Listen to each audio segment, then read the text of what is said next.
Hi everyone, welcome back to another DHDI Profiles. I am Lauren Gaw, and today I have the great privilege of sitting with Ron McMaster from Capitol Records. Hi Ron, how are you today? I'm fine, Lauren. How are you? I'm so good, thank you. Thank you for having me. Yeah, so we're going to start with an easy question. How'd you get into the business? I got into the business as a young boy playing drums in a band. Oh. And then my band went on to record a record, and that's how I got into the studio aspect of it. So I kind of graduated. That's a short little synopsis of everything, but playing drums is how I got into the business. Right. And it got me interested in it, and we then wanted to do our own record, and then I went to there was a studio there in Sacramento, which is where I'm from, and went and saw how the recording process was, and then just kind of got hooked on the whole genre, you know. Oh. So yes, that's how I got started in it. Okay. Is playing drums still your first passion? Well, I haven't played in a while, but Really? I still have my original kit that I Your stopped. very original Yeah, kit from when you were a kid? How old were you when you well, started not playing not the drums? first one. Oh, okay. Oh, that would be so nice to have the very first one. It would be, wouldn't it? That would be really something. Yeah. But then I ended up later on, because I was taking drum lessons, and that's how I met one of the members of the band, and because that teacher also taught guitar, so Okay. it was one of those deals where he goes, you "Hey, I'm also looking play the guitar? for a drummer. Do you know anybody?" And then I get this phone Get call. hooked up with other people. Exactly. So anyway, I started, playing drums and I'm taking lessons, and then I ended up later on. I met another drum teacher who I really liked, and he in turn opened a music store, and then I became a teacher at that music store. Oh, okay. So that's, then I was full on either teaching Right. drums or playing in the band. Okay. And so I was just doing music all the time. I never really had a regular job, so to Right. speak. They're overrated. Until I was like 26 Well, years you taught old. drums. That's like a job. Well, yeah, that's true. That's teaching. true. Teaching is a very hard job, dealing with talking to students and how to communicate with them. It can be a little challenging, Yeah. especially there's a lot of the young ones, and Yeah. they don't quite understand the whole synopsis of reading and understanding in drum format, Right. playing format, and so Yeah, I don't. it's That a would little. just be way over my head. So it helped me out later on though, because then I could do once people found out that I could read charts, then I ended up doing later on down the road when I was starting out and doing some studio work. I could do jingles and things like that. Okay. So I could make Yeah. it pay off for me after all Right? these years. I Yeah, hear jingles are good money. yeah, it was Was fun. that fun to yeah. do jingles? Yeah, it was. It was Yeah. challenging. It was very challenging. It was Really? Why fun. was it challenging? Well, just because you never knew what was coming up. I mean, you might be doing a Pepsi commercial, or you might be Right. doing a car commercial or something like That's that. kind of exciting to Yeah. not know. Everything's new. Yes. Did you ever do a commercial where you're like, I don't really like that product?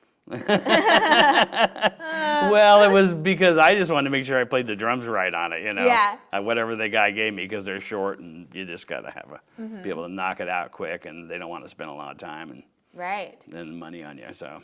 So you did jingles, you taught drums, you were in a band. What was your band called? The band was called Public Nuisance. Public Nuisance. Yes. Oh, how'd you come up with that name? I like it. We came up with that. The band was the same throughout its whole entirety. The same members? Yes. Oh, for how many So years? when we started, we were a surf band called the Jaguars. Okay. And then after that surfing craze sort of ended, we turned into a band. We changed the name to Moss and the Rocks. Okay. But that was a little bit hard for people to understand, because every time after we'd finish a show, somebody would say, well, okay, who's Moss? Like he was an okay. individual, and so we'd say, well, point to somebody. And then we decided to change the name to Public Nuisance, and that stuck, and everybody liked it. And we'd have these bumper stickers called "Be a Public Nuisance," and Oh, I like that. it how was back many in the years rebellious days. Were you with this band? Well, until I was 26. So I'd say about 14 years. Wow. The I same was like, members. 26, that's still really young. 14 years is such a long time. Yeah, we started when we were kids. So, right, yeah. you know, I went all the way, you know, I played at my high school parties and different outfits and things like that. I bet you were so cool in high school playing in a band. Well, you know what? Well, when people found out, it was funny because a lot of people at the time, you know, I was so busy playing that they didn't really know I was in a band because I didn't do a lot of the normal things after were just gone all the time school. and no Guys one were knew hanging where out in you their were. cars at the drive-in and so forth. And I would go be practicing, and then on weekends we'd be playing. And I remember clearly when we played a gig one day at my school, everybody walked up to me like, I didn't know you did that. So it was one of those kind of things. It was a lot of fun.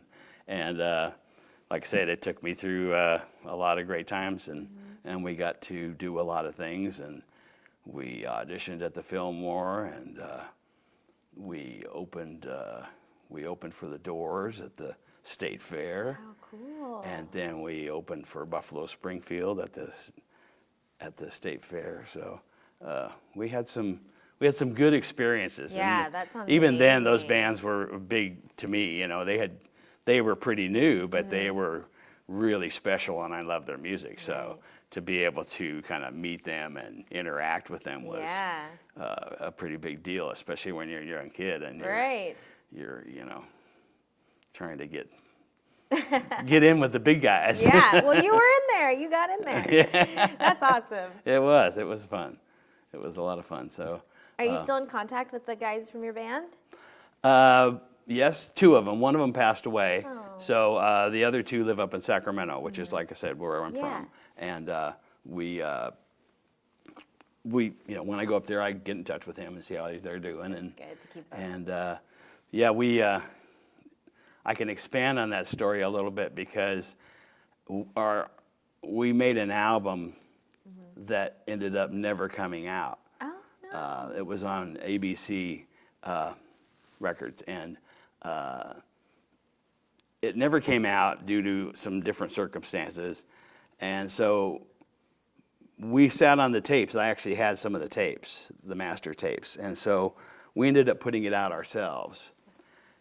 Years later, there was a guy up in Sacramento that wanted to do a thing called the rock, you know, garage bands of Sacramento. Okay. And so he heard some of our stuff and he liked it. And he said, "Do you have any more of this stuff?" And he said, "Yeah, we got a whole album." And so we started this little record company called Frantic Records, and we put the record out once, and it sold like 1,500 copies, all that we had printed up. He did this nice little color booklet.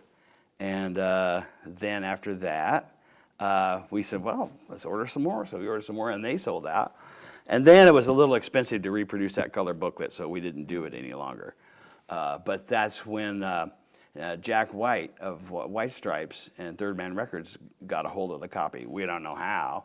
Wow. And he was covering some of our songs, we found out. Wow. And so then Third Man called us up and said, "Hey, are you going to do anything more with this record?" And our little one-man label said, "No, we're probably not."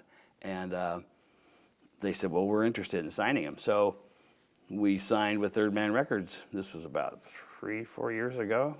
Wow. And that was my mantra, because I would tell my young students, "Hey, you know, if I can sign a record contract when I'm in my 60s, you can never say give up." That's such a great lesson to learn. It was, because it's true. Yeah. You know, I mean, heavens. And now I'm still in touch with those guys, and it's a great label, and I can tell my friends if they want to buy my record, they can go to Third Man and go to the reissue department, and there's our album. All right. Did you hear that? That's how you can get his album. Go to Third Man Records and then Public Nuisance. Public Nuisance. That's right. That's our record, yeah. And you'll find it, and it's a lot of people like it. You know, what do they call it today? Kind of garage funk or psych rock. Pike rock. That's I've never what they heard call that it. before. So I don't know, but that, that's what they call it. So it's just kind of interesting, and it's a lot of fun. It's fun to work with those guys, and now I'm involved in them in a different manner, and I'll get to tell you that in a little bit. So all right, it's going to be cool. fun. Yeah.